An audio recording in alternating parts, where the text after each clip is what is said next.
The Education of OverSoul7 by Jane Roberts. Read by Martin John. Chapter 5. OverSoul7's Mini Vacation.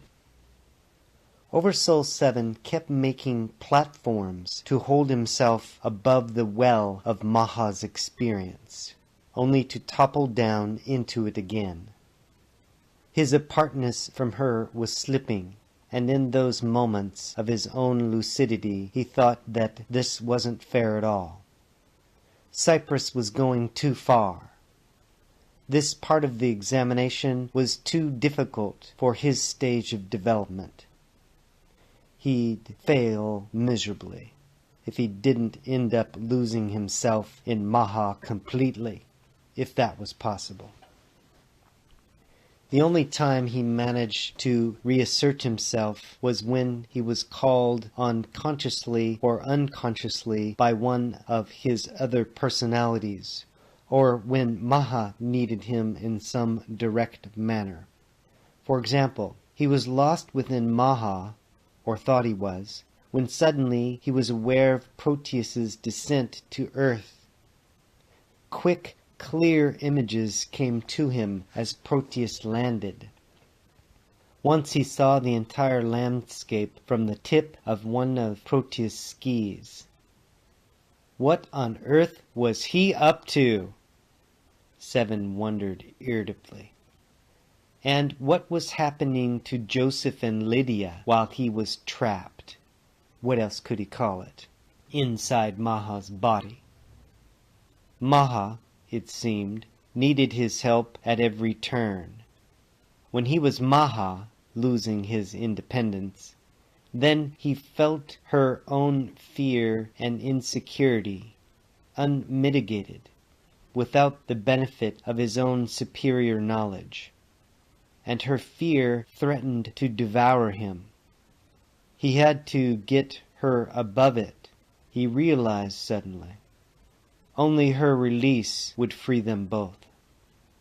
Actually, she was pretty aggressive and independent on her own, except when her fear made her forget everything she knew.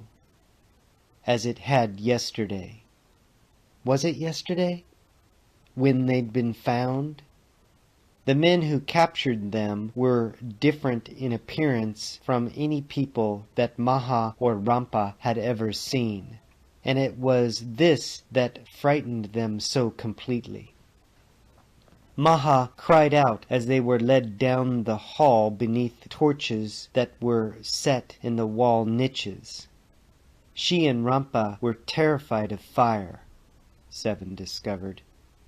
Both of them cowered at the fire itself, and at the dark shadows that leaped up the rocky gray walls.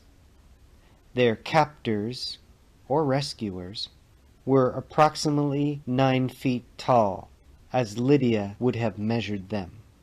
To Maha's 5'3" and Rampa's 5'8". Besides this, the men wore robes dyed with brilliant colors, and obviously not made of hides. 7 knew that he'd had some information concerning these people, but Maha's emotions kept blocking out his own awareness. In the cave now, Maha stared at the wall. She and Rampa were chattering, wondering whether or when they would be freed. They'd just finished eating the last of the roots they'd gathered and tied about their waists. A torch burned high above them. The top of the room was open in the center. The 2 of them were less frightened now. They'd been left alone for hours. The cave's door refused to budge, but otherwise they were not restrained in any way. OverSoul7 let his own consciousness climb up again wearily. He peered through Maha's eyes, but as he did so, images appeared on the cave wall. They were apparent to him, but not to Maha, who paid no attention. Briefly, he thought that this was strange, since they were, after all. Her eyes he was looking through. The pictures were milky and opaque at first, then they turned clear, soft, and vivid. To 7, but not to Maha, the wall disappeared as if it did not exist. Mentally, to no one in particular, Lydia had just called for help. The trailer wall was blurring before her eyes, and she knew what that meant. It was one of those trailer camper trucks. Lawrence was driving. She'd been reading at the small table that was hinged to the half wall behind the driver's seat. One slim, bony hand still rested on the book. Now it trembled suddenly, without warning. Another petite stroke.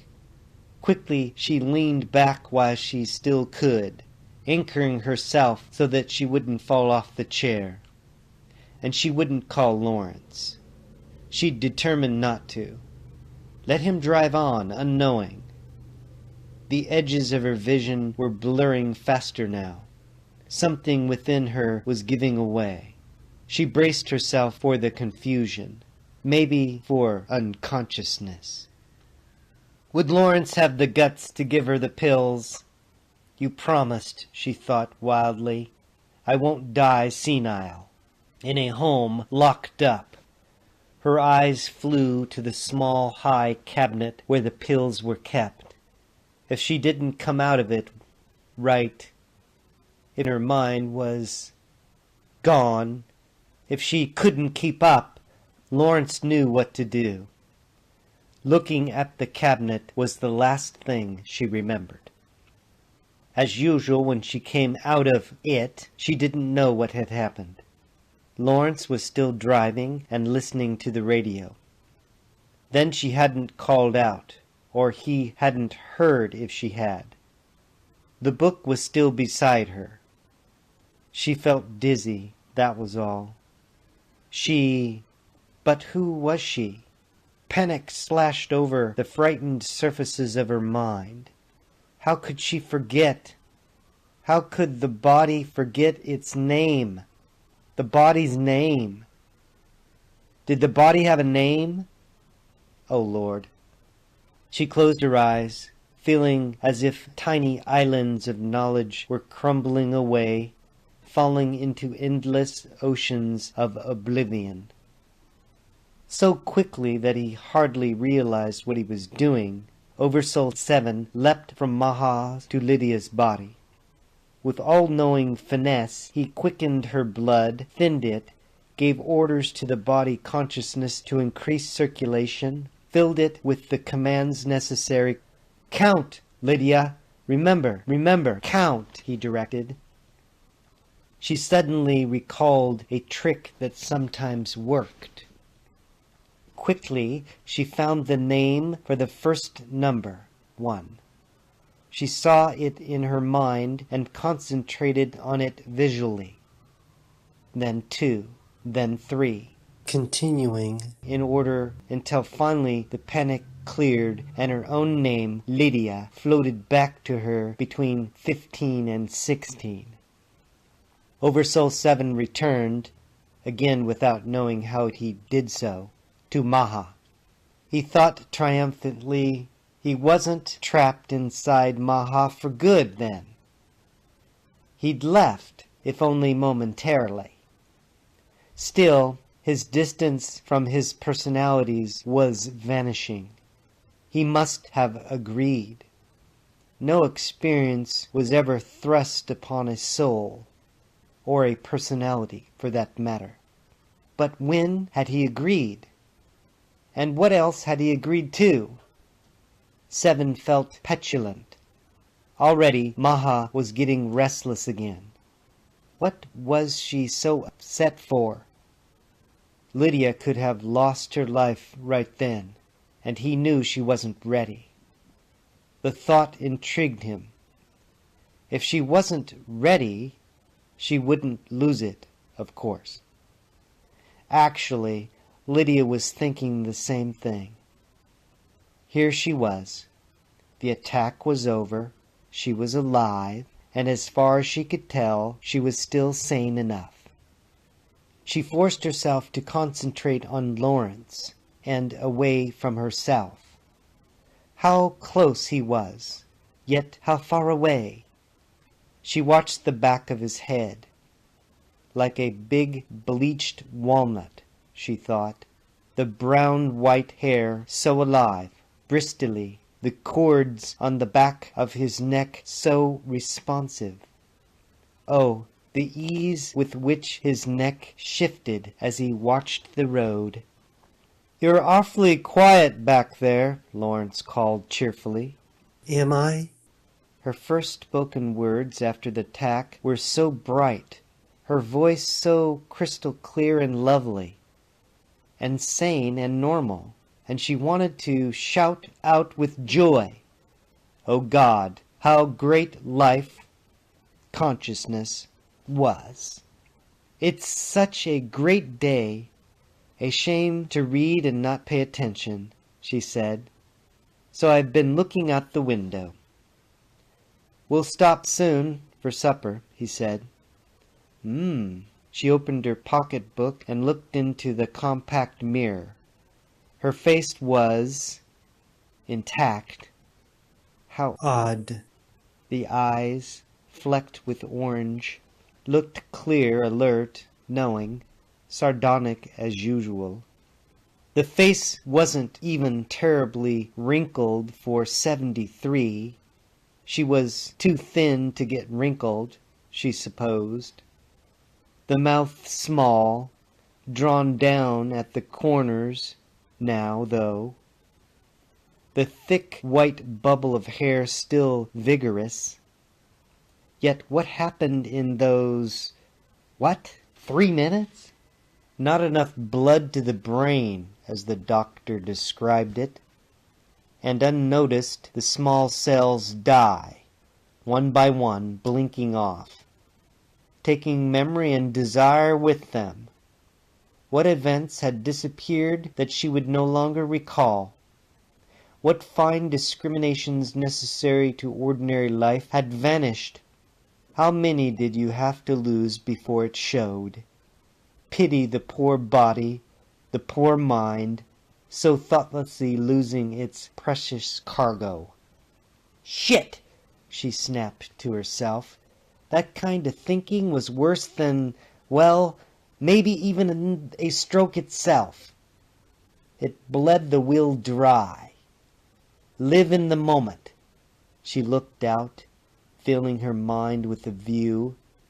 It was autumn. Why had fall always made her feel exhilarated? Yet it did. They passed brown-gray lawns and others that were deep in orange fallen leaves, and soon they were driving through a small town. There were all the houses, she thought, and each was secret and mysterious, containing within dimensions of human experience that could never be put into words. Would words finally desert her too? They would, she supposed. Yet here she was, 73, traveling through these towns and villages in this today. Suddenly she laughed. All at once it seemed that the houses and trees were all artificial in some way she couldn't put her finger on.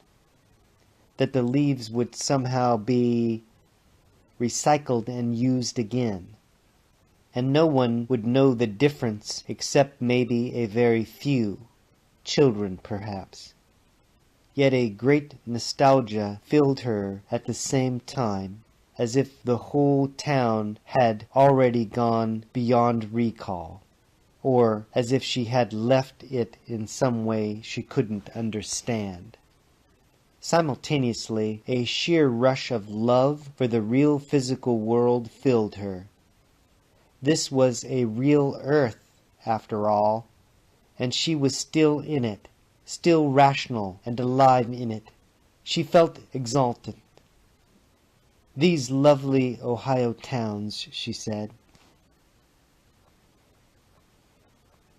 its Proteus memory of the Ohio block and its artificial foliage that just struck Lydia in bleed-through fashion, and its Proteus' fresh astonishment with the natural earth that's reviving her spirits right now, Cyprus said to OverSoul7.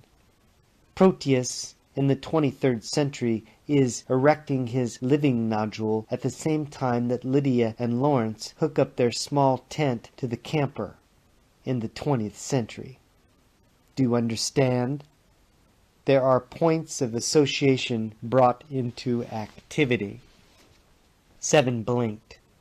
This conversation with Cyprus had obviously been going on for some time, and he had only now become aware of it. "Of course, it's obvious," he said, desperately trying to cover up. "But you so often overlook the details," Cyprus said. "When you help one personality, you help all the others. Unconsciously, each feels the effects. For that matter, each personality helps the other. When you're in contact with one, you're also in communication with each of them." "But who helps me?" 7 asked petulantly. "I've been pelted around like a volleyball." "A most apt Earth description," Cyprus said, smiling. "But what makes you think you haven't been helped?" "How long have we been talking like this?" 7 asked, ignoring the question. "In whose terms?" "In any terms," 7 said. "You're just dancing rings around me, and you think it's funny.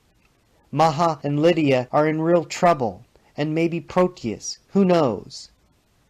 And I get stuck inside Maha, just trapped there, except for now, and only let out when somebody needs me.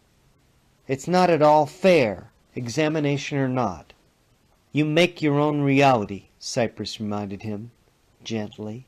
"We all do. Each consciousness does. So, dear 7, try to remember what you've forgotten. Or better still, just take it for granted that you really know what you're doing and go on from there." "Take what for granted?" 7 asked. "There you go again. Your predicament. Maha's in a predicament, and Lydia and Proteus. I'm not, except for this ridiculous examination." Cyprus could no longer contain her amusement. She sighed. "Oh, 7, you'll have to go back to Maha for a while. Outside of your present context of operations, I'm sure you'll agree with me. You still don't understand." "But I want to know what's happening to Joseph," 7 objected. "And I don't want to go back inside Maha.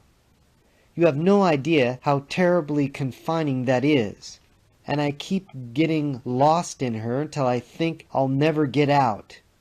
Couldn't we take a break, a recess, and look in on Joseph?"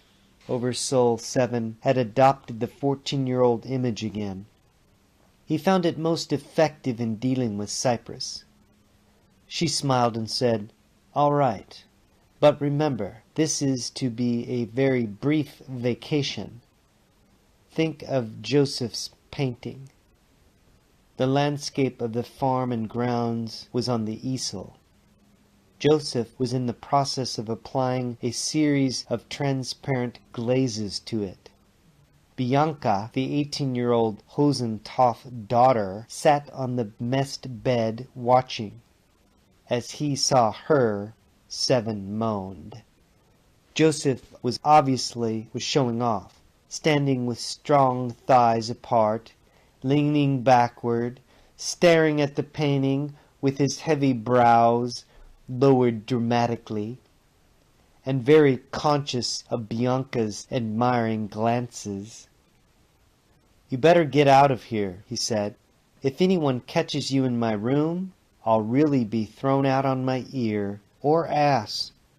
She blushed, stood up, and wiggled over to him teasingly. She still hadn't retired her bodice so that, looking down, Joseph saw her bare breasts. She grinned shamelessly, he thought, flipped one breast out of the bodice at him, and ran, laughing, out of the room. "They'll hear you! Hush! Shut up!" he yelled. "They aren't home yet, and you know it." "Worried?" She giggled breathlessly, her brown eyes alight with excitement. "Well, your youngest brother is... You can't bribe him to leave us alone forever. What if he tells?" "La la, that's your concern," she laughed. "I'll just lie about the whole thing." "Well, so will I! So will I!" he shouted. He never knew how to handle her when she got in this kind of mood, and she knew it. "Ah, the hell with it," he yelled hopelessly. He grabbed her, threw her on the bed, and grinned while she ripped his clothes off. Again. Seven was very quiet. He and Cypress had merged with the landscape painting, peering through it, out into the room. "Well, he's certainly having a good time," Seven said finally. "I thought that's why you liked him so much, because he did enjoy himself," Cypress answered. "Well, he is, isn't he?" "There's something in all of this that I don't like," Seven said doubtfully. In the meantime, he and Cypress discreetly blocked out the scene so as not to invade Joseph's privacy in such a personal moment. They simply stayed in the landscape, while putting a mental shield between themselves and the room. When Seven peeked back out, the girl was gone. A disheveled Joseph sat unhappily on the bed, muttering to himself. He'd lost most of the good daylight painting hours, and now he was so disgusted with himself that he didn't feel like working. And if he didn't work, he'd just feel worse. More, as he eyed the painting, he had the uneasy suspicion that something was wrong. For one thing, the glazes didn't look nearly as clear and glowing as they could. There was a suggestion of murkiness creeping into the color. He went over to the easel and stood glowering at the painting. 3 days ago, the painting had looked great to him. This morning it had looked great. Now he had projected all of his dissatisfaction with himself into the landscape. Flaws he hadn't noticed earlier became readily apparent. Had he grayed his colors down too much? Had he put on the top glaze before the one beneath was dry? Or was the problem with the dry pigment itself as he mixed it with the oil? He almost snarled. The thing was ruined. Ruined beyond repair. His great inspiration. The best of his life. And he'd messed it up. To hell with it. He'd never be a good painter. To hell with Bianca and her damn family and the 3 lousy meals a day they gave him. He even had to eat with the farm hands. It was Bianca's fault for tempting him to begin with, keeping his mind from his work. In a rage he shouted and kicked the bedside chair across the room. Then, to OverSoul7's utter disbelief, he grabbed the landscape and sent it flying to the floor with a sudden fury. At first, Seven thought the landscape had come to life in some mysterious fashion. What he saw before him was a landscape, but different, a 3-dimensional one that stretched all around him. He looked around, trying to get his bearings.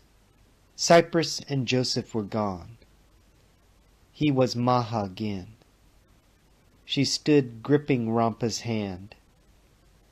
Before them were acres of green trees and flowering bushes, such they'd never seen before.